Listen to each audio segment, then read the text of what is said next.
Bon, je te reprends rapidement. Pas longtemps parce que bordel, elles sont agressives. Allez, barrez-vous là. Laissez-moi tranquille. J'en ai pris, je sais pas, 5 dans les cuisses là. 5 dans la même cuisse hein, d'ailleurs. Puis 2 dans l'autre. Ça va que je suis pas allergique. Hein.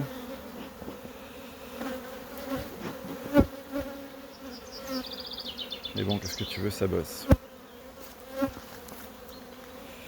Donc voilà, je commence à avoir un petit rucher qui commence à ressembler à quelque chose de pas trop mal.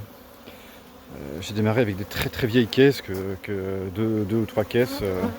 J'ai commencé avec une caisse hein, que j'avais acheté un espèce de margoulin. Vieille caisse, deux trois vieilles caisses dégueulasses.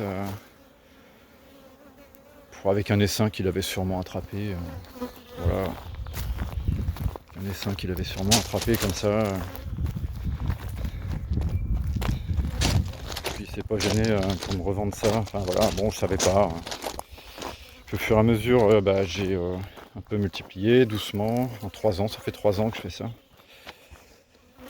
Multiplié doucement et puis là j'ai 8 caisses. J'ai 8 caisses, tu vois. 8 caisses, il y en a 4 chez Papy. 4 caisses chez Papy. Ça occupe.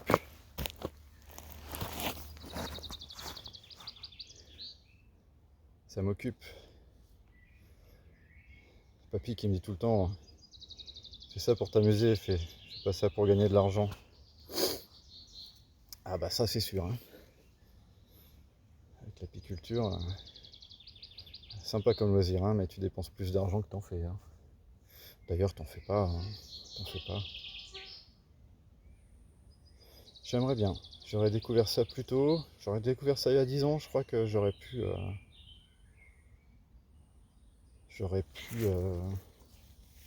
peut-être m'orienter différemment. J'aurais pu choisir cette voie qui est quand même super agréable. Il y a beaucoup d'aléas. Hein. Les maladies, les parasites, le mauvais temps. Ça doit pas être simple pour les professionnels. Mais bon, 10-12 caisses, hein, ouais, moi je suis cuisinier, hein, je suis restaurateur, hein, j'ai déjà pas trop le temps de vivre. 10-12 caisses, 10-12 essaims à côté, pour ton plaisir, ça t'occupe déjà pas mal. Hein. Mais bon, je vais refaire quelques essaims quand même. Je vais refaire quelques essaims, pas beaucoup. Je vais en refaire, après la mielée, je vais en refaire, je sais pas, 3-4 essaims. J'ai envie de... Je suis une chaîne là qui s'appelle Vinofarm. Hein. C'est un mec qui a une ferme dans le Massachusetts. Alors, ils n'ont pas un climat facile. Hein. Ils ont beaucoup de neige, etc. Pas un climat facile là-bas. Et là, il commence tout juste à avoir du beau temps. Donc là, il commence à faire, le mec commence à faire ses essaims et il fait ce qu'on appelle des walkaway splits. En fait, ça consiste à simuler en fait un essaimage. Tu prends 2 cadres avec la reine et puis tu l'emmènes dans une ruchette et puis tu laisses ta ruche remérer. C'est elle qui a le plus de chances de... C'est cette façon-là, tu as plus de chances d'avoir une ruche quand même qui reste forte et qui en plus continue à te rentrer du miel, quoi. Et puis ton petit essaim que tu as tiré sûrement sur 2 cadres, bah, il se régénère très très vite et il se développe très très vite. Tu le laisses dans une 6 cadres pendant 1 mois et demi et puis ensuite tu peux l'enrucher, quoi. Hein. Donc je vais essayer ça comme ça. Voilà, je le prendrai en vidéo. Je vais le faire sur mes deux ruches les plus sympas.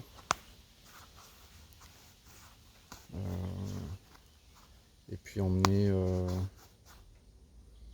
je sais pas, je veux pas dépasser les 10 caisses ici, donc s'il y en a plus que 10, j'emmènerai sur le rocher de Papy. Pas qu'il y a trop de ruches ici quand même, quoi. Même s'il y a les ressources, hein, mais bon. Je vois en ville, papy il a fait beaucoup plus de miel que moi, hein. Bah ouais, hein, les mecs qui font du miel en ville, ils en font parce que en ville c'est arrosé. C'est arrosé tout le temps, les fleurs, les jardins sont arrosés, c'est arrosé tout le temps. Et le mois de mai était hyper sec. Moi je suis très en retrait, de la ville. Et même s'il y a beaucoup de ressources, c'était hyper sec au mois de mai, quoi. Donc ça n'a pas mielé extraordinaire. Là ça se passe mieux parce que j'ai tous les châtaigniers et qu'il a beaucoup plu avant, donc ça. Voilà les plans pour l'après-mielé. Les traitements à l'acide oxalique, comme Cyril. J'ai envie de faire comme ça. La mitraz, c'est pas. Je sais pas, je trouve ça violent, quoi. Je trouve ça violent et dangereux. Donc acide oxalique, pas par dégoûtement, mais par pchit comme Cyril, je vais tenter. Et puis je leur mets toujours un peu de thymol. Si ça leur fait pas de bien, ça leur fera pas de mal, qu'est-ce que tu veux, hein. Donc voilà, avant l'hiver, ouais, je vais rester à l'acide oxalique. J'ai pas envie de mettre d'amitraz, j'ai pas envie. Et je verrai au printemps comment ça se passe. S'il faut que je sois plus radical, je serai plus radical, évidemment. Voilà. Mais j'ai beaucoup de choses à faire. Il faudrait que je mette mon numéro d'appli sur les caisses. Faudrait que voilà. Enfin voilà quoi. Mais bon, je prends tous les conseils, hein. Tout ce qui vient, je prends, hein. Ouais, je fais le tri, bien sûr, hein. Il y en a toujours à prendre et à laisser. Et puis bon, hein, chaque apiculteur travaille selon sa région, selon le type d'abeille qu'il a, selon les ressources. Voilà, mais bon, tous les conseils sont bons à prendre. Là, je vais rentrer. Je vais pas rentrer en fait. Je m'en vais sur le ruche chez papy. Et j'ai d'autres enruchages à faire. Ça va être moins sport qu'ici parce que les siennes sont gentilles. Et puis ensuite rentrer mes ruchettes dans mon atelier, foutre un coup de scie sauteuse dans le fond et mettre un grillage voilà, pour que les fonds soient aérés, parce que bon, c'est vrai, je t'ai pas montré les fonds, mais c'était pas joli, ça a créé de l'humidité, voilà, j'ai envie que mes abeilles soient dans un environnement sain et qu'elles puissent se développer dans des ruches propres, quoi. Donc bon, je sais pas pourquoi j'ai pas pensé à ça, mais j'aurais quand même dû réfléchir 2 minutes. Mais bon, comme je disais, c'est en faisant des erreurs qu'on apprend. Donc voilà. À bientôt, les amis.